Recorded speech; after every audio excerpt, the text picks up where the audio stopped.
Movie के शुरू में हमें एक बहुत ही खूबसूरत हेजहॉग को दिखाया जाता है। इसका नाम सोनिक है। सोनिक अपनी स्टोरी बताता है और साथ साथ अपने प्लेनेट का टूर भी करवाता है। इसका प्लेनेट तो बहुत ही ज्यादा खूबसूरत था। सोनिक बताता है कि वो किस तरह से अपने प्लेनेट का सबसे ज्यादा तेज भागने वाला क्रिएचर है और इसी वजह से बाकी सारे क्रिएचर्स ऐसे हैं जो कि अब उससे मुकाबला करना चाहते हैं और अब उसके दुश्मन बन चुके हैं। इसके बाद सोनिक अपने गार्डियन आउल के पास जाता है। ये लोग बातें कर रहे थे कि अचानक से कुछ क्रिएचर्स इस पर हमला कर देते हैं और गार्डियन आउल सोनिक को वहां से लेकर उड़ जाती है। इसके बाद भी काफी क्रिएचर्स इस पर हमला करते हैं जिसकी वजह से गार्डियन आउल जख्मी हो जाता है और वो सोनिक को लेकर एक जगह पर उतरता है। वो अपने बैग में से एक रिंग निकालता है जिसके खुलते ही वहाँ पर एक पोर्टल खुल जाता है एक अलग ही दुनिया के लिए। यहाँ पर आउल सोनिक से कहता है कि तुम्हें इस पोर्टल में से गुजरकर दूसरी दुनिया में जाना होगा ताकि तुम खुद को बचा सको। साथ ही वो इसे एक छोटा सा बैग देता है जिसमें और भी रिंग्स थे ताकि कहीं भी जरूरत पड़ने पर सोनिक किसी तरह पोर्टल खोलकर कहीं भी जा सके। और पता चलता है कि ये पोर्टल खुला था जमीन के लिए। इसके बाद सीन शिफ्ट होता है 10 साल बाद का। यहाँ पर हमें एक शहर दिखाया जाता है जिसका नाम ग्रीन हिल्स है। यहाँ पर हमें पुलिस ऑफिसर टॉम को दिखाया जाता है जो कि अपनी लाइफ से बहुत ही ज्यादा बोर हो चुका था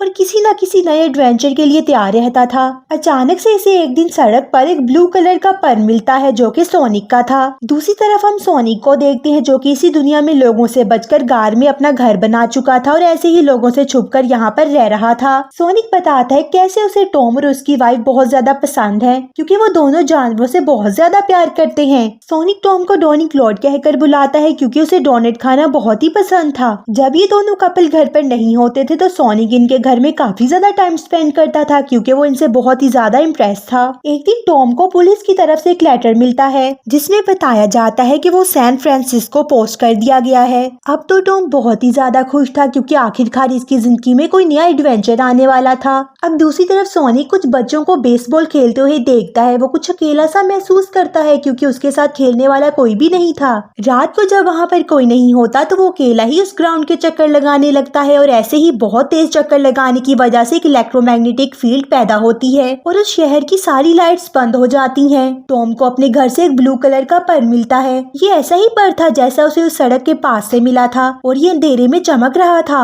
अब दूसरी तरफ यूएस आर्मी अलर्ट हो गई थी कि ये अचानक से ब्लैकआउट कैसे हो गया जिसकी वजह से वो डॉक्टर रॉबर्टनिक को हायर करते हैं ताकि वो पता लगा सके ये सब कुछ कैसे हुआ है। डॉक्टर रॉबर्टनिक बहुत ही ज्यादा स्मार्ट थे। वो अब इस चीज की इंक्वायरी करने के लिए बहुत ही ज्यादा रिपोर्ट्स छोड़ देते हैं और उसी में से एक रिपोर्ट एक तस्वीर लेकर आता है जो कि एक फुटप्रिंट की थी। जब उसको एनालाइज किया जाता है तो वो सोनिक का था और इनको समझ नहीं आ रही थी क्योंकि वो ना तो कोई इंसान था और ना ही कोई ऐसी चीज थी जो इस दुनिया से ताल्लुक रखती हो, यानी ये कोई एलियन फुटप्रिंट था। सोनिक को भी सारे रिपोर्ट्स और आर्मी नजर आती है जो कि हर तरफ सोनिक को ढूंढ रही थी। अब उसको पता चल गया था कि अभी टाइम है कि उसे ये जगह छोड़कर किसी और जगह पर जाना होगा। इसीलिए वो अपनी कार में जाता है और वहाँ से वो रिंग वाला छोटा सा बैग ले लेता है। वो टॉम के घर नई लोकेशन के लिए जाता है। अब वो वहाँ पर रिंग यूज करके पोर्टल खोलने ही वाला था कि टॉम वहाँ पर आ जाता है। टॉम सोनिक को देखकर घबरा जाता है कि उसके हाथ में एक ट्रैंकुलाइजर गन थी जिससे वो सोनिक को शूट कर देता है। सोनिक के हाथ से वो रिंग गिर जाती है जिससे एक पोर्टल खुल जाता है। टॉम की शर्ट के ऊपर सैन फ्रांसिस्को लिखा था और यही सोनिक के लास्ट वर्ल्ड थे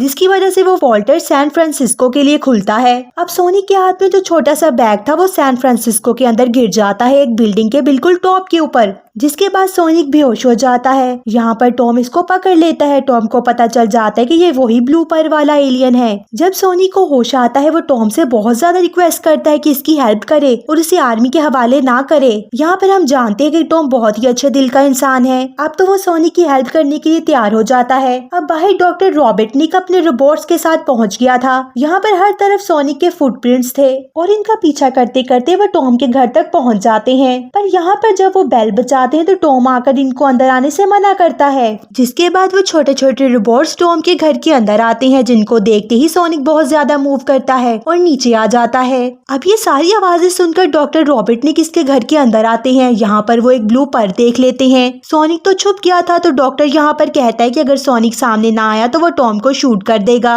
अब अचानक से सोनिक बाहर आता है और कहता है कि टॉम को शूट ना करना और यहाँ पर टॉम और सोनिक सब लोगों को चकमा देकर भाग जाते हैं। दूसरी तरफ जब गाड़ी में ये लोग जा रहे थे तो सोनिक टॉम से कहता है कि हमें सैन फ्रांसिस्को जाना होगा क्योंकि मेरा वहाँ पर बैग पड़ा है जिसमें रिंग्स हैं। टॉम भी मान जाता है क्योंकि उसे लगता है कि सोनिक यहाँ से भाग सकता था, पर इसकी वजह से वो यहाँ पर फंस गया है तो उसे इसकी हेल्प जरूर करनी होगी। इनका सफर शुरू होता है तो ये लोग रास्ते में एक बार में रुकते हैं। यहाँ पर ये लोग बहुत ज्यादा एंजॉय करते हैं। यहाँ पर पार्टी हो रही होती है। यहाँ पर ये लोग डांस करने लगते हैं और गाना गाने लगते हैं और बहुत सारी इंजॉयमेंट करते हैं। यहाँ तक कि इन लोगों की कुछ लोगों के साथ लड़ाई भी होती है जो कि साइज में और तादाद में इनसे बहुत ज्यादा थे, पर सोनिक अपनी पावर से सबको हरा देता है, जिसके बाद ये दोनों यहाँ से निकल जाते हैं। अब टीवी पर हर जगह पर ये ऐलान कर दिया गया था कि टॉम को पकड़ना चाहिए क्योंकि पुलिस इसको ढूंढ रही है। दूसरी तरफ डॉक्टर का एक रोबोट इसको ढूंढ लेता है और रास्ते में इनकी गाड़ी के पीछे पीछे आने लग जाता है। सोनिक अपनी अल्ट्रा रेस पावर से इन सबको हरा देता है, पर जब भी वो इस रोबोट को बीट करता था तो इस रोबोट के अंदर से एक और छोटा सा रोबोट निकल आता था और ऐसे ही इनकी काफी देर लड़ाई होती रहती है। पर कुछ ही दूर आगे जाकर इनकी गाड़ी का एक्सीडेंट हो जाता है और सोनिक को बहुत ज्यादा चोट लगती है। टॉम को समझ आ जाती है कि सोनिक को अब हेल्प की जरूरत है। वो सोनिक को लेकर अपनी वाइफ के घर पर जाता है जहाँ पर इसकी बहन भी थी। यहाँ पर टॉम की वाइफ इसे देखकर बहुत ज्यादा हैरान हो जाती है और बहुत ही कंफ्यूज भी होती है। वो इसे सारी बात समझाने की कोशिश करता है, जिसके बाद वो अपनी वाइफ से कहते हैं कि तुम्हें सोनिक की हेल्प करनी होगी क्योंकि वो जानवरों की डॉक्टर थी, जिसके बाद वो उसे ठीक करने में हेल्प करती है। दूसरी तरफ डॉक्टर उसके रोबोट इसके पर रिसर्च कर रहे थे, जिसके बाद इनको पता चलता है कि इस एक पर में बहुत ही ज्यादा अनलिमिटेड पावर्स हैं। अब इनका मिशन था कि वो सोनिक को पकड़ ले और उसकी सारी पावर्स को इस्तेमाल कर सके। दूसरी तरफ सोनिक अब ठीक हो चुका था। टॉम अपनी वाइफ और सोनिक के साथ अब इस बिल्डिंग की तरफ चल पड़ता है और अब वो इस बिल्डिंग के सामने आ जाते हैं जिसके टॉप के ऊपर सोनिक का रिंग्स वाला बैग है। यहाँ पर टॉम अपने पुलिस ऑफिसर होने का फायदा उठाता है और अपनी बीवी और सोनिक को लेकर बिल्डिंग के टॉप पर चला जाता है। यहाँ पर सोनिक को वो बैग मिल जाता है। यहाँ पर सोनिक अब इन दोनों से गुड बाय कहता है क्योंकि वो एक नया पोर्टल खोलने वाला था ताकि वो अपनी दुनिया में वापस जा सके। इससे पहले कि सोनिक अपनी रिंग इस्तेमाल करके पोर्टल खोलता, डॉक्टर एक बहुत ही बड़े जहाज से वहाँ पर पहुँच जाता है और इन पर हमला करने लगता है ताकि सोनिक को पकड़ सके। टॉम और उसकी वाइफ यहाँ से नीचे गिरने लगे थे, पर सोनिक यहाँ पर एक रिंग इस्तेमाल करके पोर्टल खोलता है, जिसकी वजह से वो टॉम और उसकी वाइफ को दोबारा से ग्रीन हिल्स भेज देता है। दूसरी तरफ सोनिक अपनी सुपर पावर्स को इस्तेमाल करके यहाँ से भागने की कोशिश कर रहा था, पर वो जहाज बहुत ही तेज था। पता चलता है कि डॉक्टर ने सोनिक का ही पर यूज किया है, जिसकी वजह से जहाज की स्पीड बहुत ज्यादा तेज हो गई है। ये जहाज सोनिक को बहुत ही तेजी से फॉलो कर रहा था, जिसके बाद सोनिक अपनी रिंग यूज करते हुए मुख्तलिफ किस्म के पोर्टल खोलता है और इसी तरह मुख्तलिफ शहरों में जाता रहता है। आखिर में वो पिरामिड से होते हुए एक पोर्टल खोलता है जहाँ पर वो ग्रीन हिल्स वापस पहुँच जाता है और वो जहाज भी इसके पीछे पीछे था। ग्रीन हिल्स दाखिल होते ही सोनिक के ऊपर अटैक होता है और वो बहुत ही बुरे तरीके से जख्मी होकर बेहोश हो जाता है। यहाँ पर टॉम और उसकी वाइफ भी देख लेते हैं। अब ये लोग इसके जहाज के ऊपर हमला करने लगते हैं और ऐसा ही करते करते आसपास के सारे लोग सोनिक की मदद करने के लिए पहुंच जाते हैं। अब यहाँ पर सोनिक को अपनी पावर्स हासिल करने का टाइम भी मिल जाता है, जिसके बाद अब इसके पास सारी पावर्स वापस आ चुकी थी। यहाँ पर वो अपनी पावर इस्तेमाल करता है ताकि अपने पर की पावर भी वापस ले सके। अब सोनिक के पास सारी पावर्स थी और डॉक्टर के जहाज में बिल्कुल भी पावर नहीं बची थी। इसके बाद सोनिक टॉम को इशारा करता है कि एक रिंग फेंको। ऐसे ही टॉम रिंग फेंकता है इस जहाज के बिल्कुल पीछे।